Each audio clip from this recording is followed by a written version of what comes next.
Well, greetings once again, fellow Star Trek fans. I got another little goodie to show you. This is Star Trek related. This is from the Kelvin timeline and the recent Star Trek films. This is the most recent Star Trek film, by the way. This is Star Trek Beyond, released in 2016. This is the 4K ultra high definition.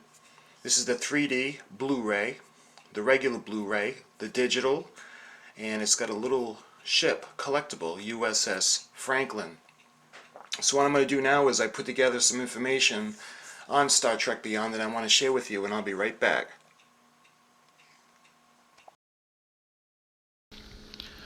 The latest film in the Kelvin timeline Star Trek series. J.J. Abrams would direct the first two films, but it would be Justin Lin who would direct Star Trek Beyond. The film opens up on stardate 2263.2. We see the U.S.S. Enterprise orbiting a planet called Tanaxi. Captain Kirk is in the chambers of the high government of the Tanaxians in an attempt to negotiate peace.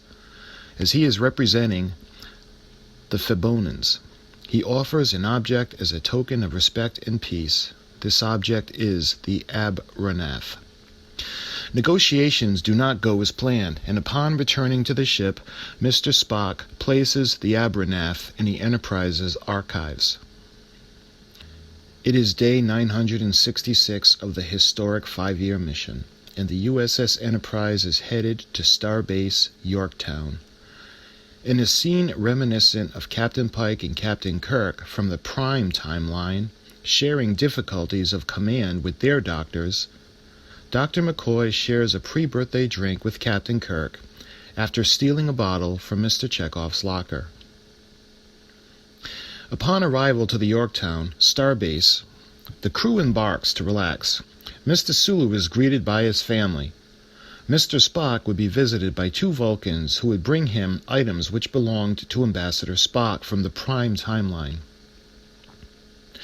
Among these items are a personal photo of the crew of the USS Enterprise and a photo of Ambassador Spock himself with the star dates 2230.6 to 2263.02. Captain Kirk would request to be promoted to Vice Admiral and would recommend Mr. Spock to replace him as captain of the Enterprise. That is when the starbase would pick up a distress signal from an approaching ship. The alien's name would be Kalara, who escaped in an escape pod. She would ask for help in rescuing her crew, which was beyond the nebula. The Enterprise would leave to help her and travel into uncharted space. The Enterprise would later arrive at the planet Altamid, which is a Class M planet. They would then encounter an alien ship. The ship would jam their scans and offer no communication. The ship would then break into many tiny pods, which would travel as a swarm. They would then swarm the Enterprise, attacking and cause great damage. The Enterprise would be disabled. Her nacelles would be cut off at the bottom of the nacelle pylons, separating them from the secondary hull. The warp drive would be inoperable as a result. There would also be many hull breaches throughout the ship, and once fully disabled, the aliens would then start to invade the ship. We are then introduced to Krall, who is their leader. He is searching for the artifact called the Abranath. This was the artifact that Kirk attempted to give as a peace offering from the Febonans. Mr. Scott restored the impulse drive. The Enterprise would attempt to escape back to the nebula. The attack would continue, however. The swarm would then attack the saucer pylon and cut the ship in half, separating the primary and secondary hulls. The impulse drive would not work as long as the saucer pylon was still connected, and the primary hull would be connected to what remained of the saucer pylon. Kirk and Uhura would manage to separate the sections and restore the impulse drive. Kirk had given the abandoned ship order, and most of the crew would leave in pods. But the pods would also be captured by Krall, capturing the crew. Ultimately, the saucer section will be hopelessly caught in Ultimate's gravity, and even Kirk would leave in an escape pod with the remaining crew members. The saucer section would then fall into the atmosphere and crash onto the planet's surface.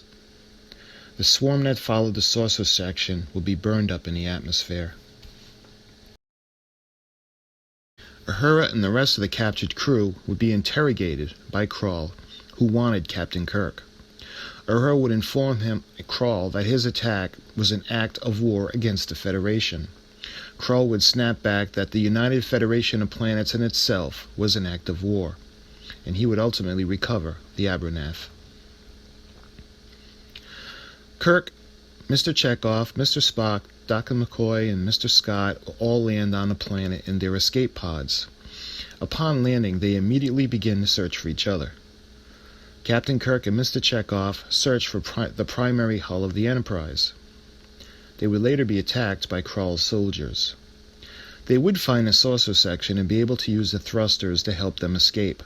The alien Kalara would be killed in their escape.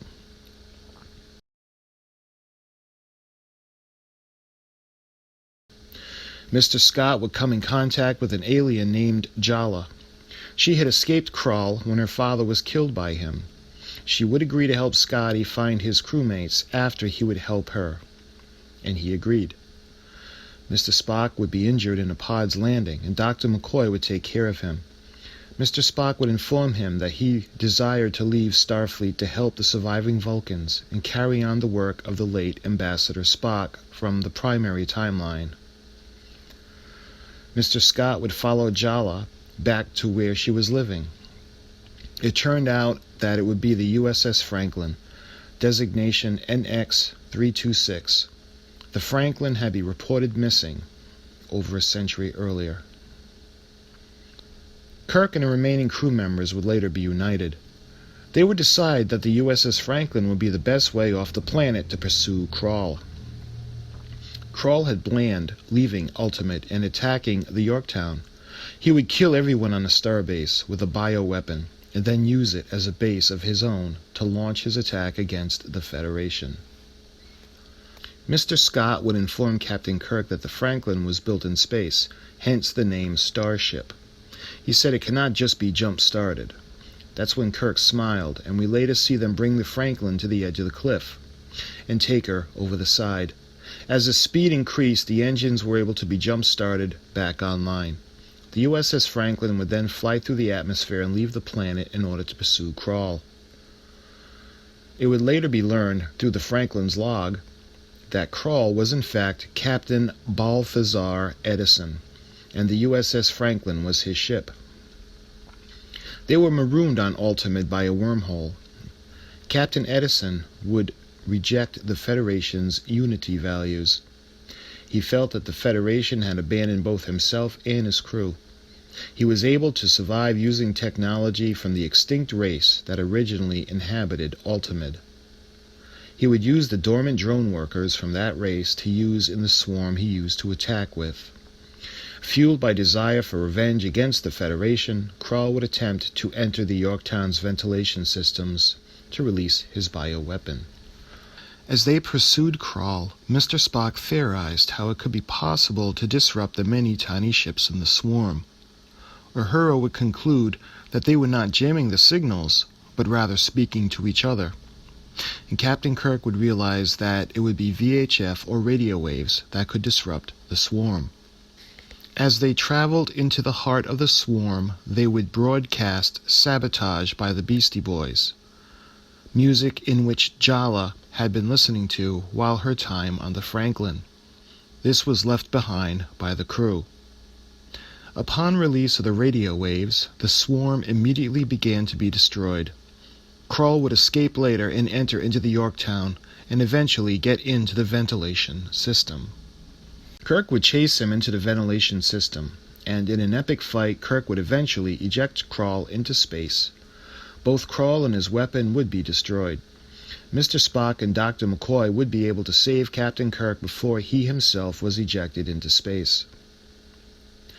Later, Commodore Paris would update the information regarding the missing USS Franklin, her captain, Edison, and her crew. That would close the case on the ship. Kirk would be granted the promotion to Vice Admiral, but would decide to remain as captain. Mr. Spock would also choose to remain in Starfleet and continue his service as science officer. Jayla would be accepted into the Starfleet Academy after Captain Kirk's recommendation got her in. The crew would later gather to celebrate Captain Kirk's birthday, and they would witness the birth of their new ship, the USS Enterprise, designation NCC 1701-A. Once the ship is complete, they would resume their 5-year mission.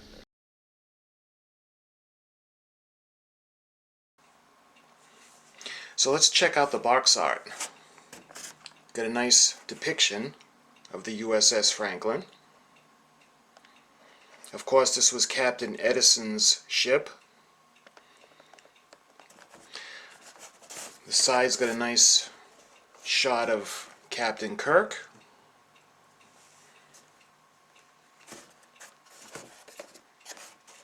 On the other side, Jayla. On the back, it shows you what the special set includes. It includes the 4K Ultra High Definition disc, the Blu-ray 3-dimensional version disc, the regular Blu-ray disc, the digital high definition certificate, and the collectible, which is the USS Franklin herself. You can see the discs it comes with, a shot of the DVD case, and the ship. So let's open it up and I'll show you guys what's inside. So we'll put the box over there. Okay, so first thing, we'll check out the disc case, 4K high definition, Star Trek Beyond, and this is the outside skin for the case. When you slip that off, we'll put that over there, immediately you notice that it's got a bonus disc. And this is the Blu-ray 3D feature film. This is the 3D version. Star Trek Beyond. We can put that over there if it wants to stay. There we go. And we got the case itself.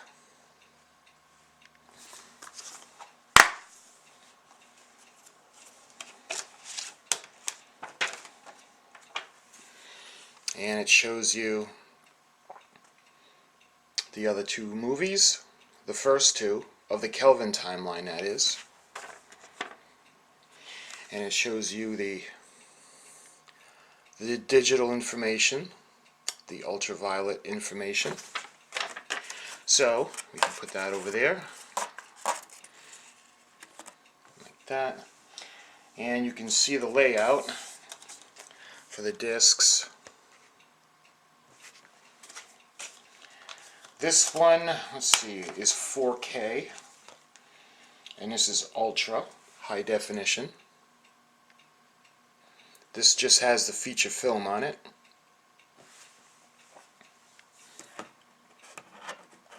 I'll put that back in the case. And this is the regular Blu-ray, and it's got the feature film plus special features on this one.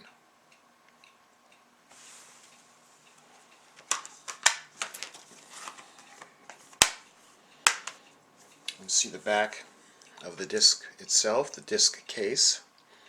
Shows you the special features. Disc 1 is the 4K Ultra High Definition movie. Disc 2 is the Blu-ray.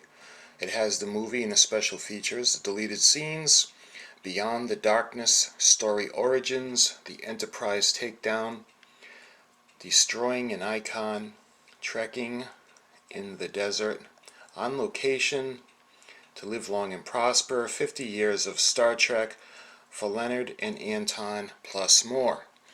So that's special features. And I showed you the extra bonus 3D version of the film. So those are the movie items. Let's show you the collector ship, and it comes in a small box. It's got a nice little decorative stand, the USS Franklin on the base, and on the back, QM Minimaster vehicles, Star Trek Beyond. I don't know if the camera is going to pick up that small font, but I will put up a picture. And the ship itself, sandwiched in between protective plastic.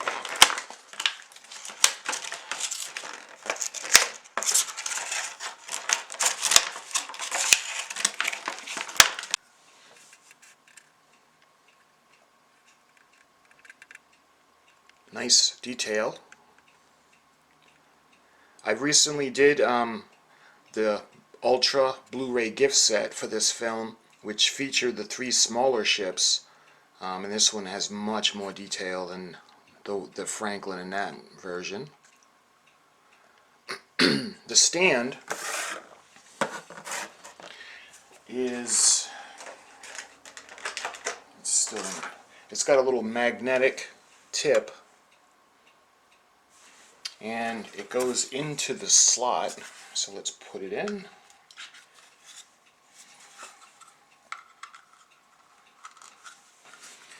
It fits in nicely, and there's a magnetic piece on the bottom of the ship, and what it does is it connects magnetically to the top, and that keeps it from falling. It's a lot easier. You don't have to worry about putting in the anything into a slot or a tab. But I'll put up plenty of pictures. Let me show you the ship. I'll zoom in on it so you can actually check it out. I'll get some of this out of here so the camera doesn't focus on all that. So let's show you the ship herself. Let me zoom in.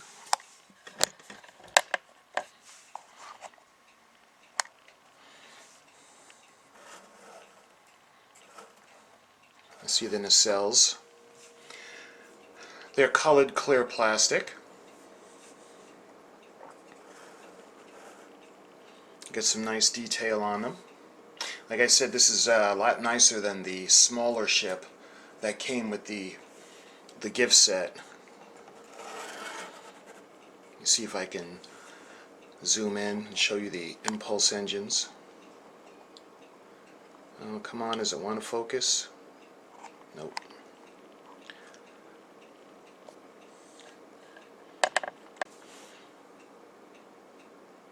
I don't know if it's going to focus in that well, but you can see the back of the ship. You can see the back of the bridge area, and you can see where the impulse drive would be. I'll show you the port side of the ship.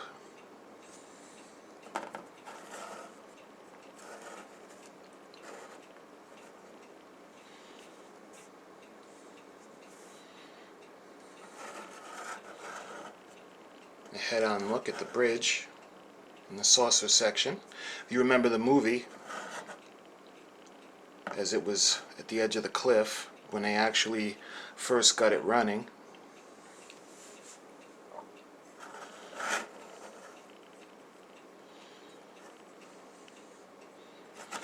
Let me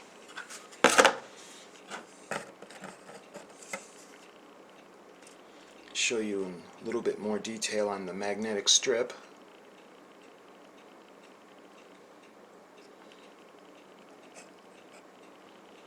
This is NX-326 U.S.S. Franklin,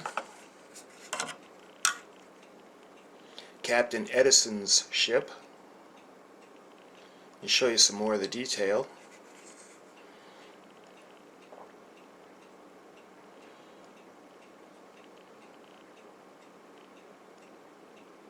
So that looks pretty good. Show you a close-up view of the stand, the base. You zoom back out and I'll put her back on her stand for you. Again, you just clip it right on. It just clips. And that is the USS Franklin, the special edition USS Franklin that comes with Star Trek Beyond in the special gift box. It comes with the 4K high definition feature film in Blu-Ray form, the extra disc, and it also gives the digital version as well as the bonus movie in 3D. And again, it's got the 4K cardboard sleeve. And that, my friends, is the Star Trek Beyond 4K Ultra High High Definition Blu-ray 3D Blu-ray Digital High Definition USS Franklin Collectible Package. Again, this is Star Trek Beyond. This is the latest film in the franchise of the Kelvin timeline and the latest overall Star Trek feature film. If you were curious about this, I hope this satisfied your curiosity, and I enjoyed showing you this, and I'll see you very soon in the next video. Take care.